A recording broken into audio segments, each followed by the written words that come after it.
Hello and welcome to Future Procurement. My name is Robert Freeman and I'm procurement expert. Today we have an honor to talk to Joshua Shin from Singapore. He is the General Manager of Association for International Procurement Technology and Standards, or the short abbreviation is AIPTS. So AIPTS is a non-political, independent and non-profit international organization aimed to promote and advance the procurement function with organizations of all sizes and structures worldwide. So first of all, Joshua, thank you for your precious time to record this episode with us. Welcome to Future Procurement Podcast. Thank you, Robert. Thanks for taking the time off to speak to me. That's fantastic. Actually, we started our conversation, Joshua, with checking the time difference between you and me, and it's 6 hours now. So it's really interesting to have the common time to really discuss the things we want to discuss. But before we really step into the deep topics, Joshua, please tell us a bit about yourself and please share with us how you came into AIPTS. So AIPTS, so we're a voluntary organization. It started off as an idea. So it started off with our the founders of AIPTS, who are veterans in the procurement industry and the procurement profession. They are very passionate about procurement, and they see the value in procurement and impacting the organizations where they are at. However, there is a huge gap in terms of information between the larger players, the more advanced procurement organizations, and the SMEs, or the small, medium-sized enterprises in Singapore, as well as in the region. And this gap is very, very stark. So basic procurement standards and policies are just non-existent in SMEs. I'm not too sure about Europe, but in Singapore, the difference is very significant, and we believe that it plays a huge impact on the bottom line of these companies and its survivability and profitability. So with that in mind, we have a very lofty goal of advancing procurement into the next level of regionally, not just individual companies. And to achieve that, we actually engage with both upper management people in SMEs and local larger companies, and to educate and to inform them about what the value of procurement is, what procurement can bring to the table, and how to think one step ahead in terms of procurement beyond just a compliance function or a cost saver, which is very lagging. It's very lagging. So Joshua, maybe before you continue and before we go deeper, can you say which region is included, and if some of our listeners are interested in this kind of consultancy or this kind of inspiration and taking the good examples, which region do you include? Obviously, of course. Singapore. Yes, Singapore. Looking at the ASEAN region, which is the Southeast Asian region, which includes Malaysia, Philippines, Indonesia, Vietnam, as well as some upcoming countries like Myanmar, Laos, Cambodia. These, comparatively, Singapore is our key focus because we are based in Singapore and we understand Singapore much better. And we are trying to get the best out of Singapore and disseminate this information throughout the country and the region, and also to bridge the gap between Europe and Asia, ASEAN. Sorry. So that's our key focus. Okay, so you are kind of spreading the good practices over this region that you mentioned, right? Can you say the activities your organization is doing? I mean, through what you are delivering this? Do you have physical meetings and or it's rather online activity? Currently, most of our engagement are offline. Because I think this would be an insight. Singaporeans are actually very used to meeting up. Yes. Yes, they're very used to meeting up, and the reason is because we're such a small country, and we are very, very, very focused on relationships. Okay. In Asian culture, it's very heavy on relationships, and that also comes with a challenge, which I will mention a bit later. So, uh, in terms of the types of activities, we try and make it as engaging as we can by targeting specifically to what the people need. And how we do that is very simply to ask them. So Mm. we conduct interviews on a regular basis to extract exactly what is lacking in each procurement organizations, and to find similarities that we can fill in the gap for. For example, most the upcoming event that we are about to organize is the Young Procurement Leaders Program, which is Wow. targeted at young procurement professionals going into the workforce, hoping to get a career in procurement. So we understand that although local, although MNCs or multinational corporations provide very excellent training, the local companies are much more lacking in terms of resources and Yeah. expertise in training these personnel. And that brings it becomes a very, it's a negative cycle because they are, when new professionals are taught very traditional and outdated methods of procurement and ideas in procurement, they will pass it on to the next generation and it goes on and on. And that's how the gap becomes wider and wider. So it Wow. starts from the new, the fresh blood in procurement. That's one of the insights we found from a couple of people that we spoke to in Singapore, and yeah, so that's where we are trying to move towards.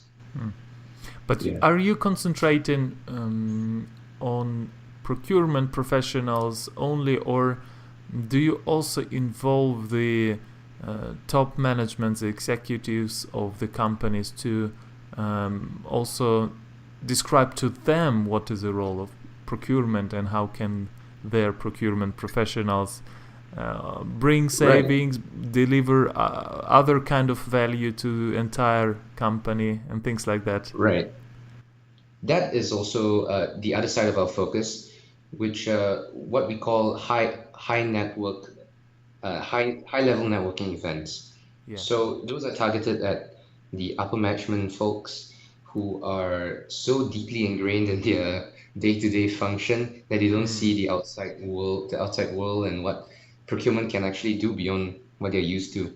And that requires a more intimate setting, a smaller group setting, one-to-one basis usually, because it's very difficult to change the mindset of people.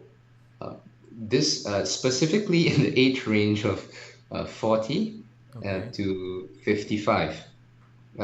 This is an insight I've gotten from uh, one of a retired procurement professional. He realized that the what he calls the legacy folks. So people who have been in procurement for so long, they it's very difficult for them to change the way that they've been doing Mm. things. So to really induce change in an organization, we know that it's not possible to, or it's not feasible to go from the ground up. It has to be from top down.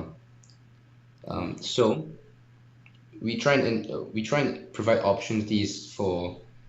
Of course, we can't force it down their throats, but we try and provide as much opportunities as possible for Mm. these business owners or upper management people to realize the value of procurement through very intimate and small group Yeah. interactions with CPOs or basically people in more advanced procurement organizations. That's very challenging task. Yeah. I can only imagine what it can be, of course. And talking here in Europe and America, I'm doing kind of similar things. Making a consultancy, I start always from the meeting with the top management, with the executive, with CFO or with CEO of the company or board of directors. I'm asking for like 10-20 minutes of the time to talk to them first before Okay. even coming to procurement I see. department.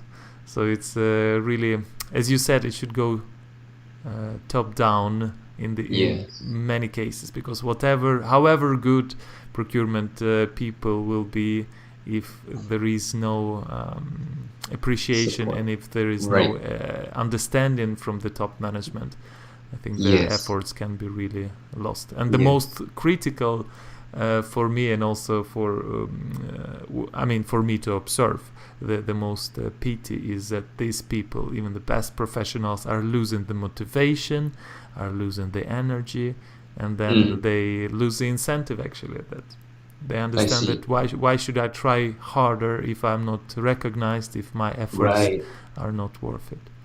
Uh-huh. Exactly. So it's very interesting. So you said that you are doing for young procurement professionals or for procurement professionals as such, but also you work with the executives. So you go actually both directions. Yes. A two-pronged approach, if you want, if you will. Yeah. Oh, Yeah. that's really adorable. That's fantastic. Joshua, you mentioned about the challenges of procurement in your country and your region. Can you elaborate on that a bit? If you Right. compare it, different maybe countries within the region or different companies within the region, but also if you can go beyond the region and compare Singapore Right. and ASEAN with rest of the world, if I can say. What should we know about this region? All right. So, the key challenge in procurement for this is based on my perspective, so it might not be a whole perspective, but based on my understanding, procurement in Singapore and in the region, as I mentioned, it's very heavy on relationships. So much so that contract management and adhering to contracted policies, uh, it's very difficult. It's very difficult for people to follow what is mandated. Governance, it's an issue that local companies are trying to overcome in terms of because it's not just a functional problem, but it's a cultural problem as well. Because people are so used to just going out giving favors to each other in return for favors. Uh, they are not used to following and strictly adhering to rules and governance Mm-hmm. in a procurement policy. And it doesn't make it any much easier that procurement policies are usually very, very long and almost it's unsightly. The length of um, a procurement policy handbook, it's it's so strict that people don't have the leeway to wiggle around, and that creates a disincentive for them to adhere to it.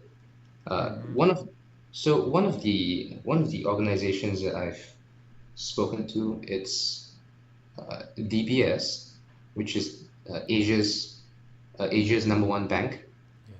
DBS Bank. So uh, procurement in their organization it's it is much more people focused. So they're trying to solve problems that their stakeholders are facing. So for example, procurement policies are unreadable. It's too long. Yeah. So what they did is they simplified it, summarized it into 7 pages. That's incredible.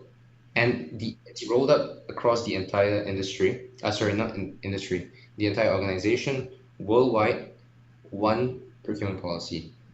And I feel that that is something that companies in local companies are trying to work Mm. towards.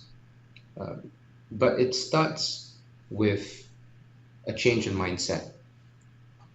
And this change in mindset has to be driven from the top down. And it boils back down to what you mentioned about uh, convincing the top management to show their appreciation, show their support, and for them to really advocate for the role of procurement. Yeah, I think these kind of changes they will never come from. I mean, these changes of the long traditions, or how do you call it, will never come from the people in the function. So it Yes. should, of Yes. course, come from up, from top. Can you give some example of this kind of relationship? What do you mean, and how does it harm? Because for me, I'm still having a little bit of a confusion. What do you mean by here? So maybe without stating the names or the companies, just Ah, I see. give some examples so that me and the listeners understand what exactly you mean. Of course. So, uh, relationship, relationship-based, uh, relationship-based systems like this are it's harmful because certain set rules and conditions can be bent just in an instant because of favors. So, for example, company A and vendor A, they have been doing business for a long time, and although vendor A is not producing good results, producing favorable Okay. business results, they still continue to do business instead of trying to get more quotes for fear of damaging that relationship. Okay. So it doesn't make sense when you think of it this way, but it happens. Ah. So it's Yes. difficult to separate business and relationship, or KPIs and relationship. Yes. Okay. And does it have something to do with, how should I call it, unethical behavior when, as you say, about the favors and things like this? Is this so important, or is just like that people don't want to make the change? How do you see it? Correct. I believe it borders on ethical considerations as well. Okay. Um, However, there is no hard line drawn in the in the cultural context, right? So, in terms of what ethics is defined as, receiving gifts, for example, receiving meals Mm. before before a tender is awarded, for example, it's these are some basic things that needs to be reinforced. It has to be educated. It has to be. It's not something that is. It's not something that is just taken for granted. These practices are gaps to be filled, I believe, in the local scene. Not so much of MNCs, because when MNCs come to Singapore or come to the region, they bring along their practices and best standards, best practices, so that's beneficial for their employees as well when they Okay. get to be trained in a positive manner, to be trained in a future procurement manner. Yeah. Yeah, that's very interesting, Joshua. And I think I start to understand this, what you mean, that even if you have the best procedures, as you described, big procedures written down in the company, or you said about international companies moving into the countries, you have well prepared, well written procedures, but still you have the local culture and tradition of doing Yes. business before. Still, it's probably very difficult to change the pattern of behavior for local professionals, if I understand. Exactly. Mm. It's not so significant in Singapore.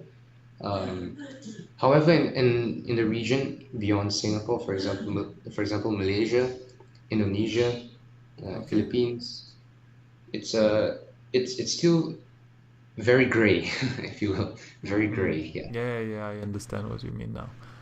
Okay, and being traveling in these countries, I felt it. I didn't observe it, or I didn't go deeper in it, but it was a feeling really that, or a big surprise is why you don't buy from the company which is cheaper, and why you don't make RFQ sometimes and things like that. Yes. So it was a feeling that something is wrong in it, but yes. And this is what you say you see is a big challenge. Yes. Can you elaborate when you also compare it to you mentioned Europe or North America? Probably you have yourself or with people in your association you were comparing or you were studying different practices. What do you see as a difference there? Of course. I think based on my interactions with European professionals and American professionals, compared to the local scene in Singapore, what is very, very significantly different is the education.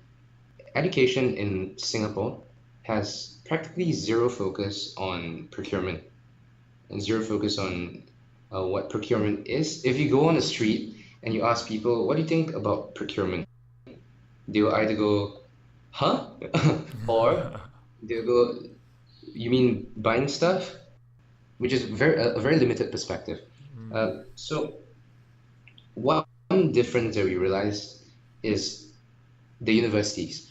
Universities in Europe, I believe, are actually offering courses in procurement, in master's degrees and undergraduate courses. However, in Singapore, there's nothing of that sort. And we see that actually plays a part in shaping the perception and the influence of the public's mind in terms of what procurement is. And people going into the workforce, their perception of what procurement is and what procurement can do is very limited because of that. Oh, that's interesting, and I think it's there is some way to go, of course, because when I was planning to become a student, if I say like this, when I was choosing my future profession, if you would ask me at that age about procurement, I will probably answer something similar, because this profession itself was really evolving, I think also in Europe, at least, which I can say about last 20 years or so, because before that it was really not I don't know about education actually, but the practices when I just started to work, even in the big companies, were really a lot of improvising and doing different crazy stuff, which I cannot even believe we were doing that time. So I see. Yeah, so it takes, of course, time, and it takes what you were describing about. It took, as I say, from the time when I only started to work in procurement, when I was describing my job to people, it was perceived not well at all. It was perceived, like you say, that Robert, you are buying these things. So what is difficult Yes. in that?